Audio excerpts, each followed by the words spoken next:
The Italian Wine Podcast is the community-driven platform for Italian wine geeks around the world. Support the show by donating at ItalianWinepodcast.com. Donate €5 or more and we'll send you a copy of our latest book, My Italian Grape Geek Journal, absolutely free. To get your free copy of My Italian Grape Geek Journal, click Support Us at ItalianWinepodcast.com or wherever you get your pods. Grazie mille.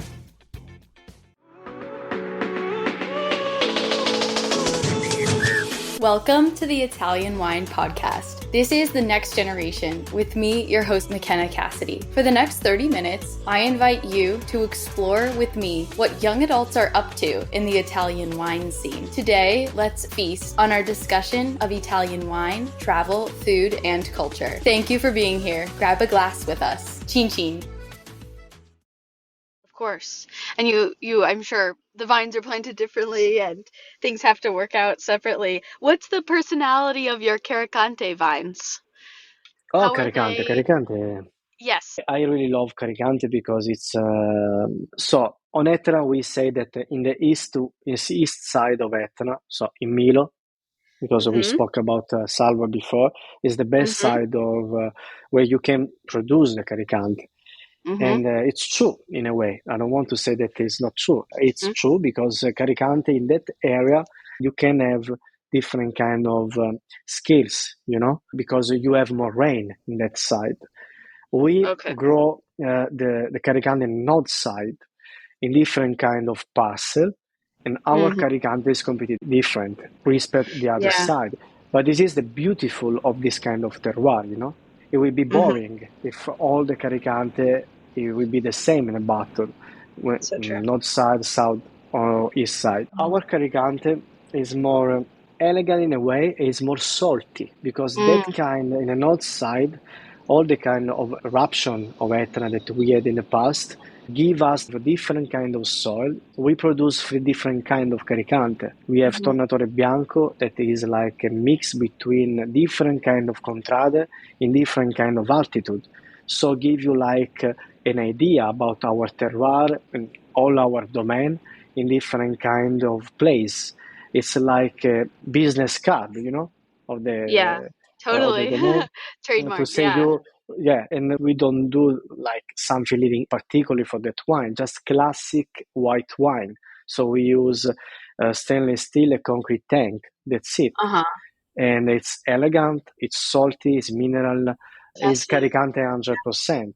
Then we have Pietrarizzo Bianco that took all the skills of that contrada that we talked about before. And it's really interesting because it's more salty, more persistent in the palate. It's more rich. It's like something like lime, lemon. It's really incredible. It's completely different because it's Caricante grow up in the rocks. Then we have Zotto Rinotto. That is like another kind of contrada. It's like a little contrada just a few meters up of the Pietrarizzo. And then it's 100% Caricante, more or less the same soil of Pietrarizzo, but we work in acacia barrique. Yeah, the acacia. The acacia give to the Caricante like, not give to Caricante, in the other way. In the acacia barrique, Caricante, it's like he has more white flower, Acacia gives to Caricante this kind of chance to express itself in this way. Like a lift and probably a slightly different texture as well. Are you enjoying this podcast?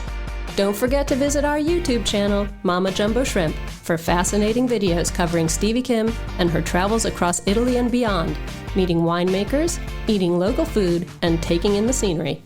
Now back to the show.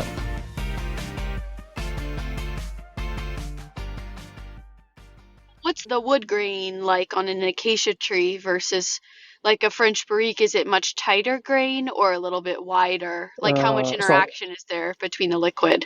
So first of all, it's not easy to find acacia. Our tonnellerie, because we have also French oak, of course. Acacia is more gentle. When you think about the barrique, you always think about French oak. So then it means you have the touch of wood, you have the touch of tannins. Of course, the micro-oxygenation of the wine is different. Acacia, of course, I don't toast the wood.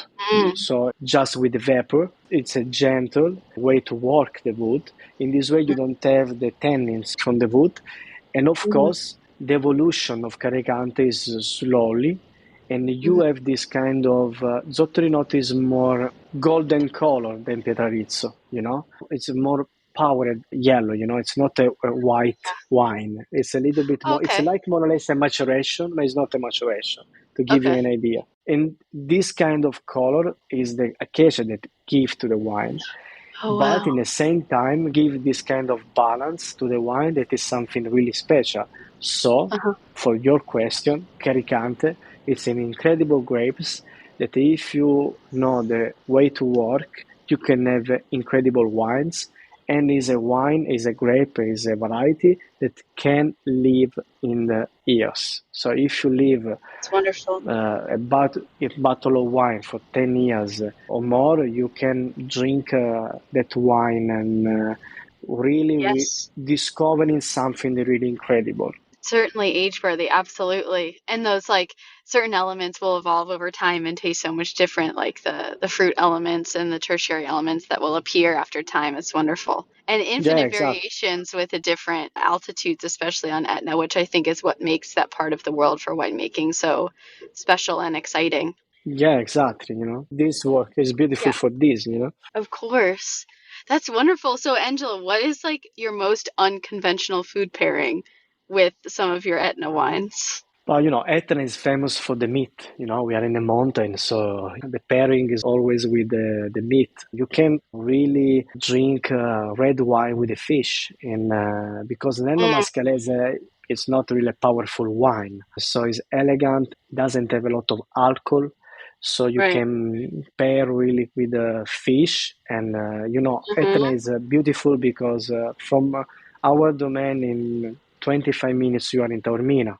Maybe you take a bottle of red so wine. True. And go the food is a huge deal there. I almost got to go to Taormina Gourmet, but then I didn't. I have to go next year. You need to come. Because it's really incredible. Taormina is beautiful, and we are lucky because we work in a beautiful place. You have the same distance between the mountain, Etna volcano, and Taormina and the sea. So that's amazing. The Etna wines, the beautiful things is just drink what you want without think about is good pairing or not pairing, is That's not awesome. good. So just drink what you want. There we go. I remember when you and I and Federica in our group were at Osteria Carlina, and we had your wines, and you took a sip of your wine. I think it was the Caricante, and you were like, yeah, this is good. It was so awesome. Yeah, of course. And we were all just I have to say it. You have to say it. I can't say something different. No, you have to, of course. Stay committed. Oh, that was awesome. I vividly remember that joyful moment. That's wonderful. And then before we close here, I'm just curious, do your peers and your friends, obviously you guys live on Sicily, so you're probably drinking a ton of Sicilian wine. Do you have favorites of what you and your peers are drinking? Do you see young Italian drinkers drinking other wines? Are they not drinking wines at all? What's the situation from your perspective as we look to the future of wines? So, first of all, I want to say that I drink a lot of French wine. Because, after Piemonte, I did 2 years in France, so I worked there for 2 years. And anyway, I really love French wine. The prospect, the new drinkers, if I can call in this way, now they change the way to drink, Sicily was famous in the past for the powerful wine, Nero d'Avola, Grillo, etc. Now when I go out with Federica, that and some friends. Say hello to her. I miss her. Yeah, of course. She's my boss, so I can see. Yeah, she leads everything. We always have to clear with her, right? You understand everything. I understand. Now the new drinkers, they love. I do you an example. Gamay. Yes, love it. Perfect. Yes, great. Perfect. Here in Sicily, we have Frappato. It's more close. I'm not saying this. I'm just talk. Gamay and Frappato, they are similar because they are easy wines, drinkable. Easy wines doesn't mean that they are like not complex wine or something like that, just easy drinking wine. So they are really beautiful to drink, because they are not like the big wines that we can have in Sicily. Yes. Now, when I go out, I see a lot of people that drink that kind of wine. So the young drinkers, the new drinker, don't want the old style wines like Amarone or something like that, more or less. First of all, because in Sicily, you have to understand that we are an island. So during the summer, you don't drink a lot of wines. Maybe you drink sparkling or white wines. Or the youngs drink now a lot of cocktail or beer, but more cocktail. So now I see this kind of trend. So instead to drink wine, maybe they prefer the cocktails. But if they found a wine that for them it's a nice wine to drink, it's easy drink, I guess this is the future for the wine in Sicily. So we need to change the point of view, first of all, because the weather is changing. And we need to understand the right way to produce the wine, the right way, first of all, to grow up the vineyard, because now it starts to be really complicated. And give the chance maybe to the young to understand why some kind of wine has this kind of characteristics and this kind of skills. We need to educate the people to drink, I think it takes intentional storytelling and sharing of a product, like to help someone build a relationship with something they haven't had. It takes like a thoughtful new experience with friends to help them build a devotion to that. And I totally hear you. I think you brought up a great example of Frappato and Gamay, which can be adored by people who love cocktails as well, because cocktails often have like fresh fruit flavors in them and like a strongness to them. And Gamay, especially in Frappato from Vittoria, is going to have that kind of like fresh fruit flavors, almost candied note at certain times. And a lot of that shows up in a spritz or a Negroni or a regular like a cocktail, like anything in a Collins or something like that. So I think that's a great analysis and kind of connection. Because we have a lot of wines. Yes, you do. Many wines. We have a lot of wonderful wines. A lot of wines. We are speaking about Sicily, but everywhere you can find incredible wines. Just what we miss to know about this kind of wines. So new generation need to understand and need to learn about. But maybe we miss the people that teach them what it means to drink and what they drink, because when you drink a bottle of wine, better than me, you drink people, you drink a terroir, you drink a philosophy, you drink a history, you drink sacrifice, you drink a message. So it's better than drink a glass of wine than a simple cocktail, in my opinion, because you help the producer to maybe know all the word, And if you like that wine, you speak about your friends, take another bottle, and maybe, it's like bottle by bottle, this producer can show himself to the world. This is the wine, So so much meaning there. Exactly. So this wine, this word it needs to be in this way. I have a lot of friends that make wine, and I suggest to the people to drink it. A lot of people, maybe you today, tell me, Angelo, taste that kind of wine because it's incredible. I like it. Try to tell me what you think about that wine. This is the work that we have to do, the connection between producer, because we need to have create a dialogue around it, to cut the distance in a way. Yes, absolutely. You're building a relationship over the wine, you need it.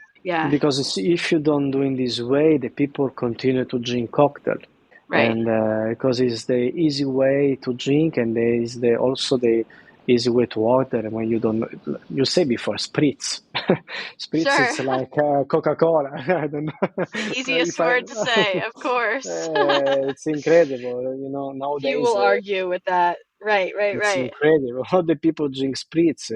Okay, that's cool, no problem. But anyway, Right. Well, I feel re-inspired to be an advocate and an ambassador for Italian wines. I'm sure all the listeners are feeling similarly after this pep talk from you, Angelo. And frankly, the way you described it, I love that you introduced the word sacrifice.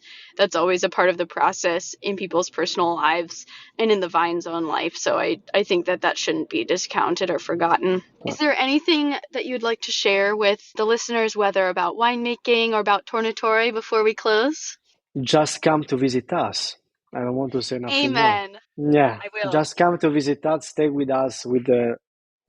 I don't say me because really the special guest in Tornatore that is not a guest, but is the special one is Federica. So you need to pass some Yes. time with Federica because she's incredible. You need to know the story of Tornatore, the place. You can so just visit us. Tornatore is an amazing place. It's an amazing family, and we are a good team.